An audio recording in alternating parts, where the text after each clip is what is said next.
अस्सलाम वालेकुम दोस्तों, इस वीडियो में हम देखेंगे आप लोग प्रिंट कैसे करा सकते हैं स्क्रीन के ऊपर, यूजर से कैसे इनपुट ले सकते हैं, न्यू लाइन कैसे ऐड कर सकते हैं, कमेंट कैसे डाल सकते हैं और वेरिएबल कैसे डिक्लेयर कर सकते हैं। तो सबसे पहले आप लोग तो एक फोल्डर नया बना लेना।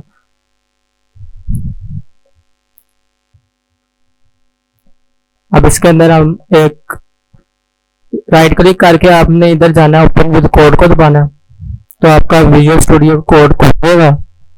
खुल जाएगा। अगर आपके पास राइट क्लिक करने से ये शो मोर ऑप्शन को दबाने से ओपन विद कोड की ऑप्शन नहीं आ रही, तो आप इधर सर्च बार में क्लिक करके CMD लिख सकते हैं और उसके बाद आपने इधर लिखना कोड, फिर स्पेस पे आपने डॉट लिख देना और एंटर कर देना। आपका विजुअल स्टूडियो कोड खुलेगा। तो जब ये खुल जाएगा आपने इधर करना है राइट क्लिक और इधर करना है ओपन विद न्यू फाइल और इसका नाम रख देना कुछ भी, हम फिलहाल रख देते हैं app.com।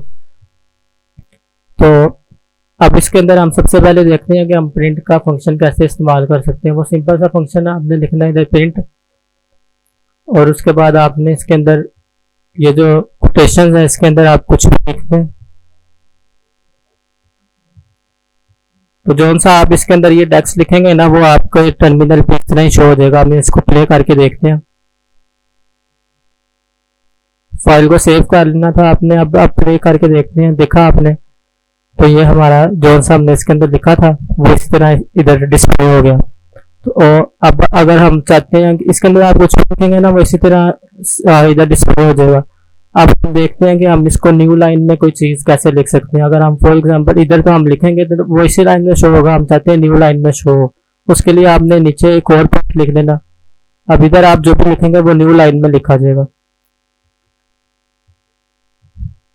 मतलब हमने हेलो वर्ल्ड लिखा ना, अब ये हेलो वर्ल्ड न्यू लाइन में लिखा जाएगा। फाइल को सेव करके अब आप प्ले बटन को दबा देना। तो ये देखा आपने न्यू लाइन में चला गया।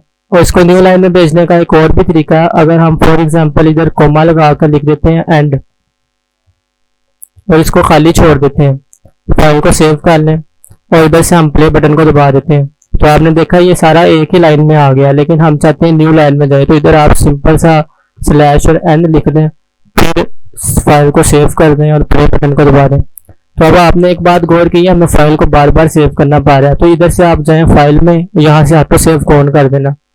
बस आपने अब ऑटो सेव को ऑन कर दिया। अब फाइल बार बार नहीं सेव करनी पड़ेगी, ये खुद ही सेव हो जाएगी जब आप प्ले बटन को दबाएंगे या विजुअल स्टूडियो कोड को नीचे करेंगे।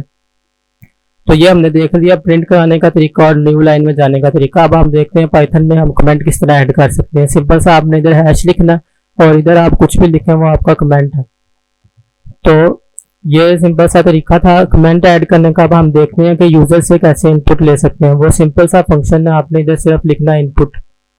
तो ये अब आप इसको प्ले कर देना।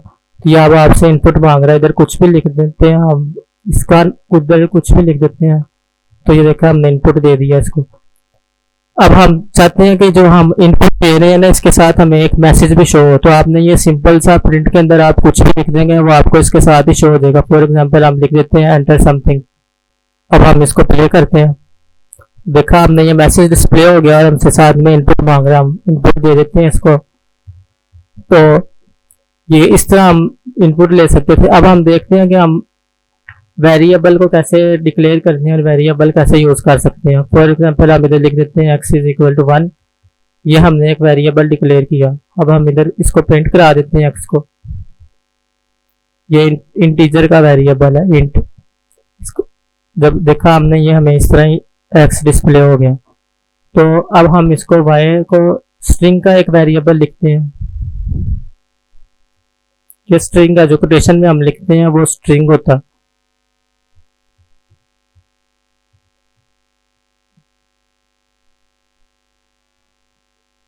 तो आपने देखा ये दोनों हमें डिस्प्ले हो गया। ये नीचे वाला स्ट्रिंग है। लेकिन अगर हम देखेंगे ये पहले वाले x की जो क्लास है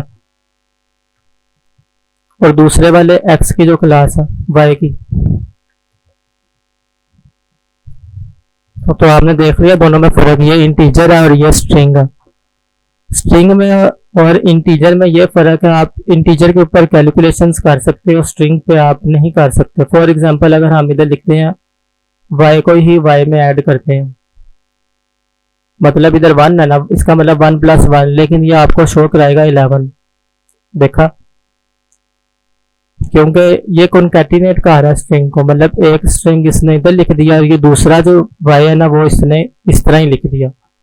लेकिन अगर हम इसी तरह हम अगर यही इंटीजर वाले पे करके देखें तो ये हमें शो कराएगा 2। देखा आपने दोनों में स्ट्रिंग में और इंटीजर में क्या फर्क होता है। तरीके थे वेरिएबल, यही तरीके थे वेरिएबल को डिक्लेयर कराने के। अब हम देखते हैं कि वेरिएबल्स के ऊपर हम मतलब वेरिएबल्स को हम यूजर से कैसे इनपुट ले सकते हैं। आपने सिंपल सा एक वेरिएबल का नाम लिखना है और उसके आगे बस आपने इनपुट लिख देना और वही इसके अंदर आपने अगर कोई मैसेज डिस्प्ले कराना है तो ये मैसेज हमें इसी तरह ही डिस्प्ले हो गया। अब हम जो भी एंटर करेंगे वो इस वेरिएबल के अंदर चला जाएगा और ये वेरिएबल प्रिंट हो जाएगा। फॉर एग्जांपल हम इधर कुछ भी लिख देते हैं तो ये देखा हमने ये लिखा था, ये इसी तरह हमें इधर डिस्प्ले हो गया। तो अब हम जोन सा है ना ये, लेकिन जो डिस्प्ले हुआ है ना वो हुआ है स्ट्रिंग में। अगर फॉर एग्जांपल हम इधर 1 भी लिख देते हैं ना तो ये 1 जो है ये स्ट्रिंग में जा रहा है। अगर एक मिनट इसकी क्लास हम प्रिंट कराते हैं, मतलब कोई भी नंबर अगर हम इधर एंटर करेंगे ना इस तरह अगर हम इनपुट लेते हैं तो वो स्ट्रिंग में जाएगा, लेकिन हम चाहते हैं कि वो जाए इंटीजर में जाए या फ्लोट में जाए। तो आपने सिंपल सा इसके शुरू में लिख देना इंट और इसको एक ब्रैकेट में लिखना। इंट के साथ आपने ब्रैकेट लगा देनी और उसके अंदर आपने इनपुट लिखना। अगर अब आप इसको प्ले करते हैं, अब आपने इधर नंबर लिखना। अगर आप फॉर एग्जांपल इधर कोई अल्फाबेट लिखेंगे तो ये आपको एरर देगा क्योंकि हम इनपुट ले रहे हैं इंटीजर का। तो आपने कोई इनपुट भी इंटीजर ही देना, जिस तरह कोई नंबर हम लिखते हैं 1। देखा अब चल गया, ये हमें क्लास उसकी बता रहा है, पहले एरर दे रहा था। तो ये फर्क है। आप इधर फ्लोट भी लिख सकते हैं।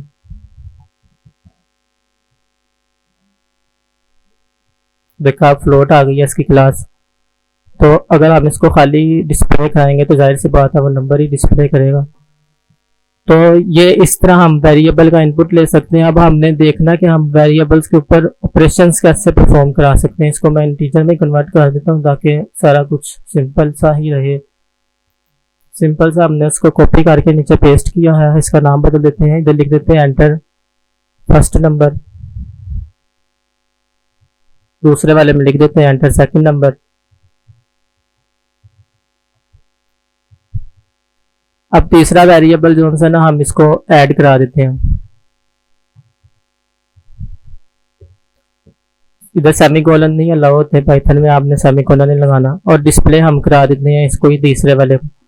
अब हम जब इसको करेंगे ना प्ले तो पहला नंबर हम लिख देते हैं 1, दूसरा लिख देते हैं 2, तो आंसर आ गया 3। लेकिन अगर हमने इसके साथ यही इंटीजर ना लिखा था तो आंसर क्या आना था आपको पता होना चाहिए। अगर आप ने भी हैं तो इसको चलाते हैं। अब हम लिखते हैं इधर 1 और 2, आंसर आएगा 12 क्योंकि ये स्ट्रिंग है। ये दोनों स्ट्रिंग को इधर 1 आ गया और इधर 2 आ गया, इसने इस तरह ही लिख दिया 1 और 2। लेकिन हमने इस तरह नहीं लिखना, हमें इंटीजर में ही चाहिए।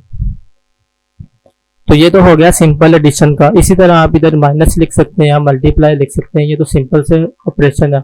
लेकिन अब हम चाहते हैं कि अगर हमने इसका स्केल लेना तो आपने इधर सिर्फ इसके साथ ब्रैकेट लगानी है और इसके बाहर आपने लिख देना 2 दफा मल्टीप्लाई वाला डाल देना ऑपरेटर और इधर आपने लिख देना 2। इसका मतलब ये है कि इसका जो भी आंसर आएगा ना, फॉर एग्जांपल अभी हमारा आंसर आ रहा था 3, x प्लस वाई करने से हमारा आ रहा था 3। इसका अब इस इक्वेशन का मतलब है, डबल स्टार का मतलब है कि 3 जो है ना वो मल्टीप्लाई होगा 3 से।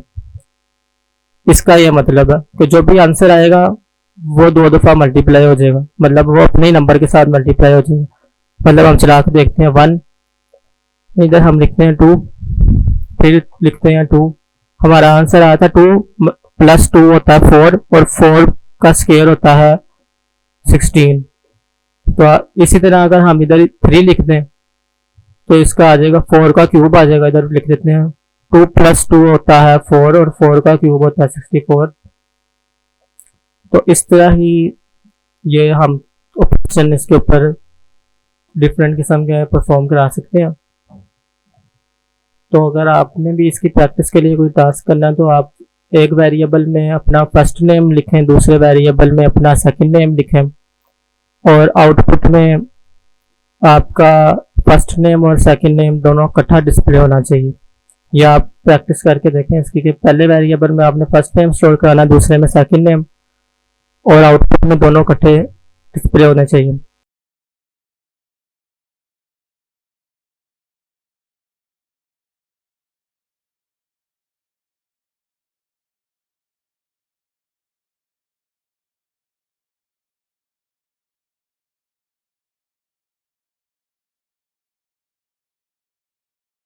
तो यही था। अगर आपको वीडियो अच्छी लगी लाइक करें, कोई क्वेश्चन कमेंट कर सकते हैं। Thank you for watching.